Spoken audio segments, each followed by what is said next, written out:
Yusuf. He's the successful multi-millionaire businessman turned politician. But in recent times, Zia Yusuf has essentially been Nigel Farage's right-hand man. But in dramatic and surprising fashion today, the Reform Party chairman resigned.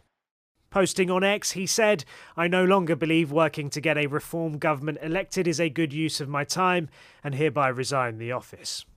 Yusuf hasn't explained why. But his resignation comes days after the newly elected Reform MP for Runcorn asked this at Prime Minister's questions. Will he, in the interests of public safety, follow the lead of France, Denmark, Belgium and others and ban the burqa? Yusuf criticised that as a dumb question, not party policy, he said. But it's unclear if that was the trigger. Today, Reform leader Nigel Farage also offered no precise explanation.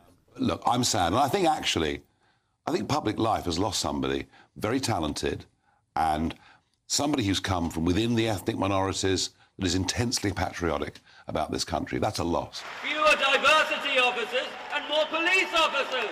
A former banker, Yusuf sold his tech startup for £200 million.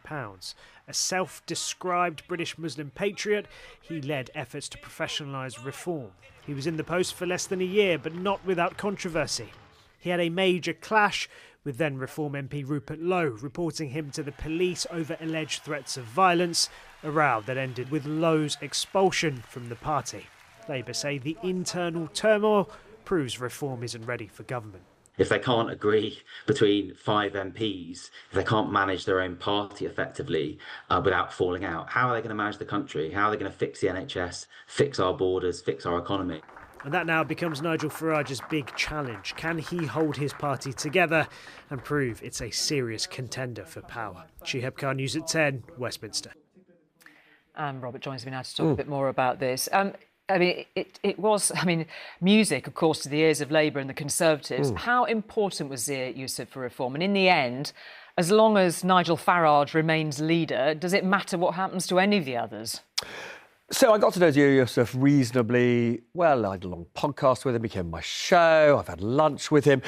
And the reason I made quite a lot of effort to get to know him is because he did represent something very different for that party. We sort of thought of reform as being more or less exclusively about Nigel Farage, one of the most talented campaigning politicians, whatever people may think of his politics. Some people love him, some people hate him, but astonishingly capable campaigning politician.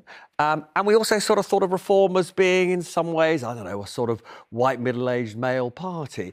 Zia Yusuf, Sri Lankan background, a Muslim, 38 years old, made probably tens of millions of pounds personally from setting up a sort of technology-ish business.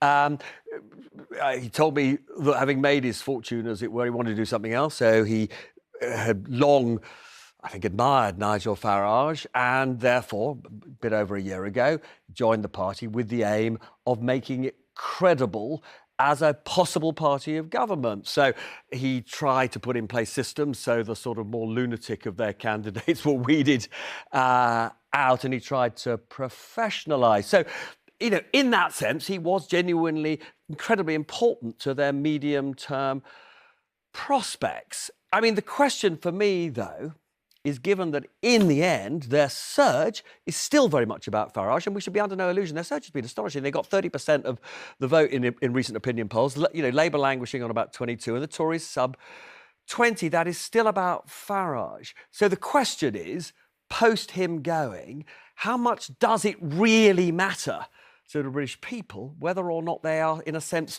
capable of running a government? OK. Robert, thank you very much indeed. Thank you.